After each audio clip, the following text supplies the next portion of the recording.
Assalamu alaikum warahmatullahi wabarakatuh. Kansubire muri bulungi. Amanya bampita Amiri. Nzize wano nga waliwo ka video akamaking around ku social media nga mulimu omuwala bamuyita Jani ne guy bamuyita Megatron. Nga boogera ku family yange nga waliwo n'ebigambo ebimu bye boogera nga si bituufu. Bazze ne boogera ekigambo ne bagamba nti nze nazaala omwana ebweru ensonga etali ntuufu. Owulira ebintu ebyo by'affectinze family yange nange nze kennyini bimpisiza ddala bubi kuba ensonga si ntuufu. Mukyala wange amanyi abaana bange nina abaana aba basatu, Rimu, Heather ne Gibran.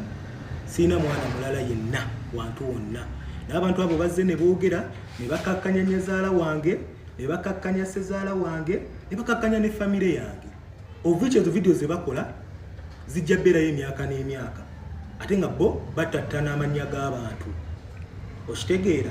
So ze ntekinze legal actions ne balooya bange ebisigadde byonna bembikwasizza paka abantu abo nga beeterezezza. Saagala baddemu kwogera ku linnya lyaffe ne family yange. Ku family yange tuba tugenda vaawo kuba tuyita mbingi obbeezaawo family zaffe. Okitegeera? Nze abaana bange mbaweerera balabirira. Okitegeera? Ne gwe n'ova eri n'onzikakkanya bw'otyo abaana bange bwe bakula ne balaba ebintu bwe bityo. Kale ebisigadde byonna ze mbitale ensonga nzitadde mu mateeka ge gagenda otulamula. Mubeere bulungi.